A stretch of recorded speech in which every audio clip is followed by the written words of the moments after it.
اعوذ باللہ من الشیطان الرجیم، بسم اللہ الرحمن الرحیم۔ سید آفیشیل چینل کے دوستوں السلام علیکم ورحمۃ اللہ وبرکاتہ۔ دوستوں، اگر آپ چاہو تو ہمارے چینل کو سبسکرائب کر سکتے ہو۔ ہم چاہتے ہیں کہ ہمارے نئے آنے والی آڈیو اور ویڈیو آپ لوگوں کو بآسانی مل سکے اور آپ لوگ بھی تاریخ اسلام سے مستفید ہو سکے۔ اعوذ باللہ من الشیطان الرجیم، بسم اللہ الرحمن الرحیم۔ حضرت ہود علیہ السلام کا قصہ۔ حضرت ہود علیہ السلام کا نسب نامہ دو طرح سے بیان ہوا ہے۔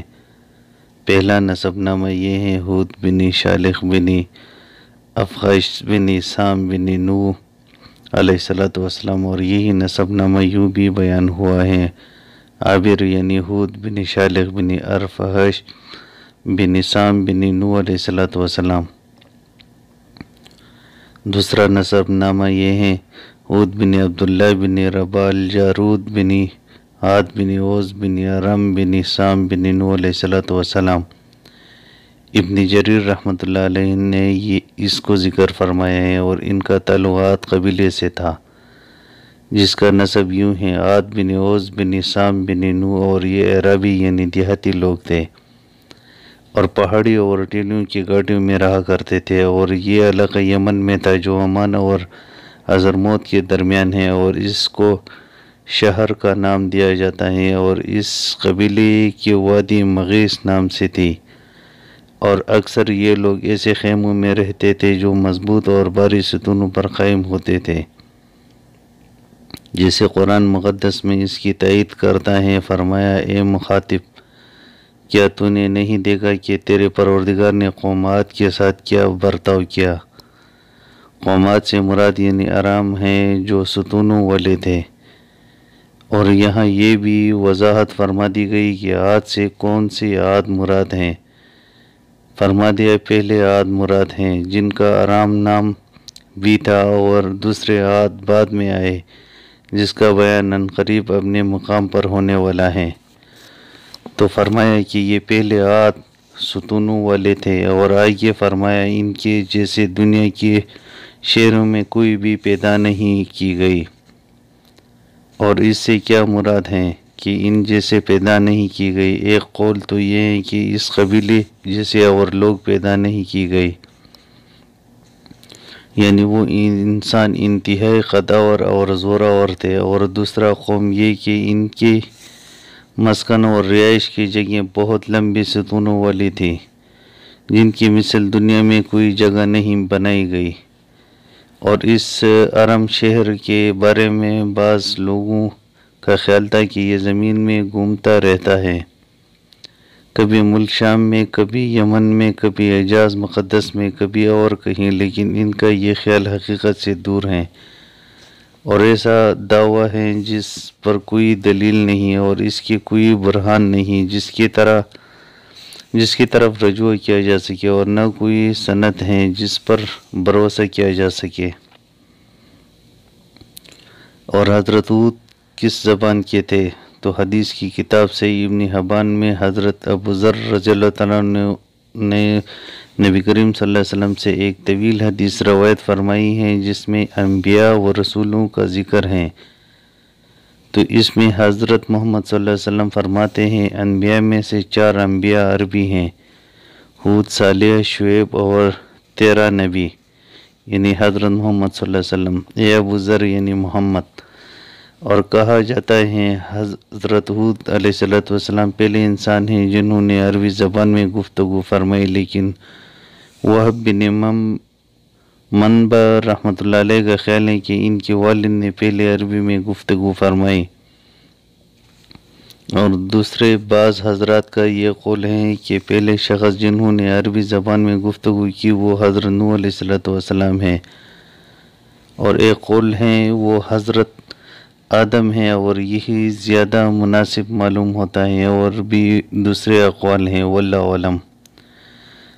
اور حضرت اسماعیل علیہ السلام سے پہلے جو عرب لوگ تھے ان کو العرب الاربع یعنی خالص عرب کہا جاتا تھا، اور یہ بہت سے قبائل تھے: عاد، سمود، جرہم، تسم، جمیس، امیم، مدین، املاک، ابیل، جاسم، قحطان، بنو یقطن وغیرہ، تو یہ قبائل خالص عرب تھے اور عربی ان کی اپنی زبان تھی۔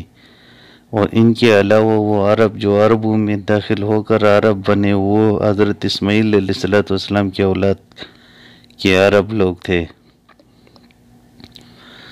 اور حضرت اسماعیل علیہ السلام بن ابراہیم علیہ السلام یا اور جو فصیح عربی والا تھا، انہوں نے اس عربی زبان کو قوم جرہم سے حاصل کیا۔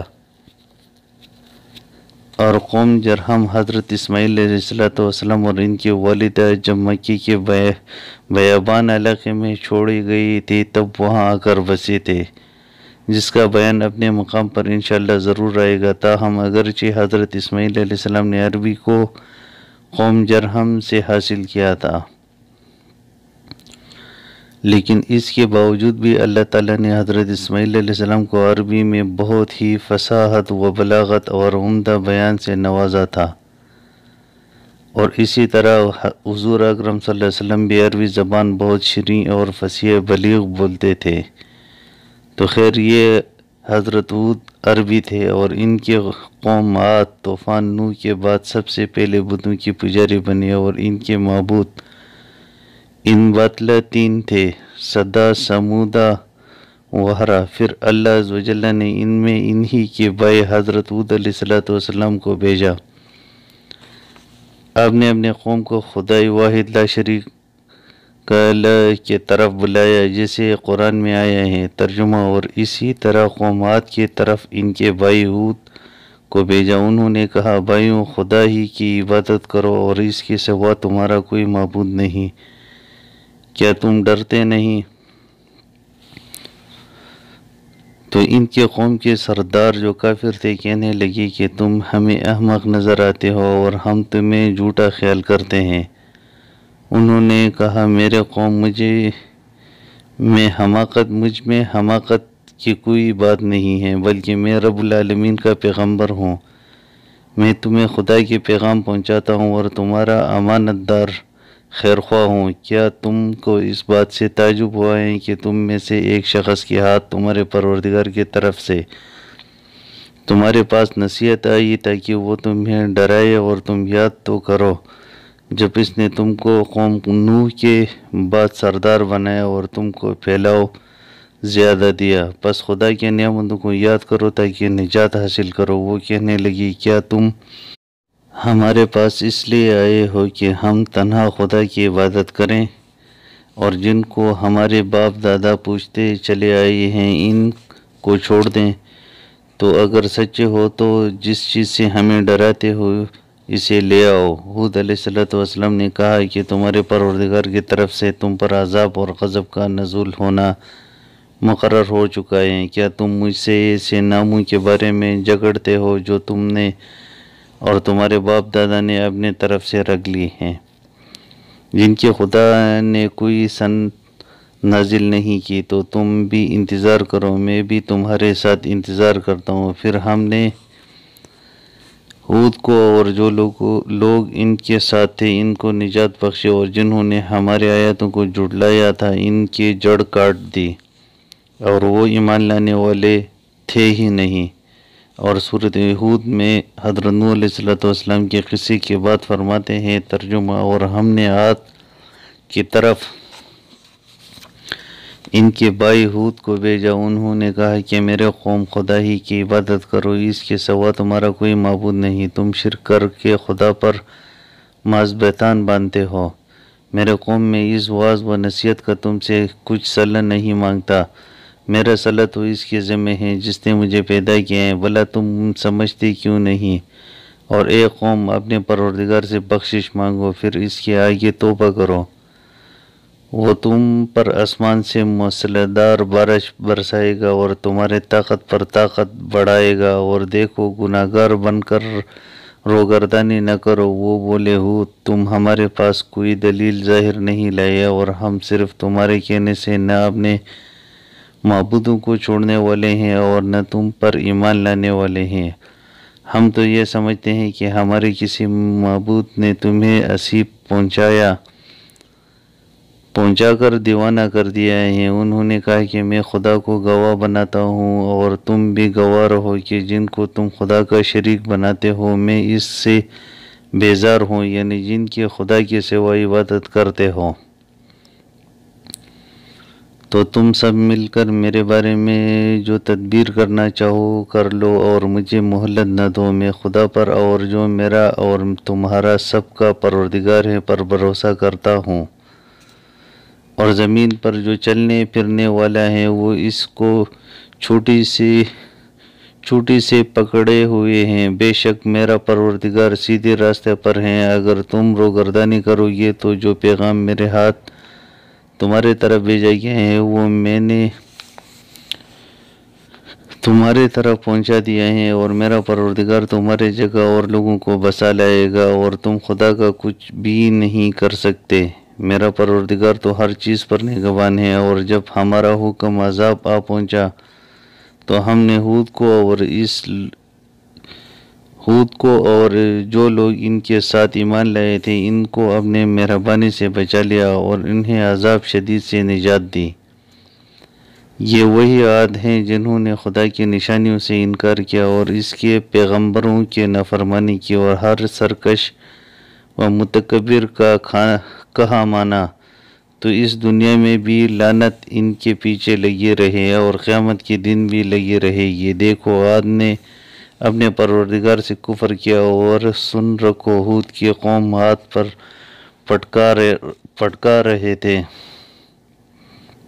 اور سورۃ مومنون میں نوح علیہ السلام کے قصے کی بات فرماتے ہیں ترجمہ: پھر ان کے بعد ہم نے ایک اور جماعت پیدا کی اور انہیں بھی ان میں ایک پیغمبر بھیجا جس نے ان سے کہا خدا ہی کی عبادت کرو کہ اس کے سوا تمہارا کوئی معبود نہیں۔ تو کیا تم ڈرتے نہیں؟ تو ان کے قوم کے سردار تو کافر تھے اور آخرت کے آنے کو جھوٹ سمجھتے تھے، اور دنیا کی زندگی میں ہم نے ان کو آسودگی دے رکھی تھی۔ کہنے لگے کہ یہ تو تم ہی جیسا آدمی ہے، جس قسم کا تم کھانا کھاتے ہو اسی طرح کا یہ بھی کھاتا ہے، اور جو پانی تم پیتے ہو اسی طرح کا یہ بھی پیتا ہے، اور اگر تم نے اپنے ہی جیسے آدمی کا کہا مان لیا تو گھاٹے میں پڑ گئے۔ کیا یہ تم سے یہ کہتا ہے کہ جب تم مر جاؤ گے اور مٹی ہو جاؤ گے اور ہڈیوں کے سوا کچھ نہ رہے گا تو تم زمین سے نکالے جاؤ گے؟ جس بات کا تم سے وعدہ کیا جاتا ہے بہت بعید اور بہت بعید ہے۔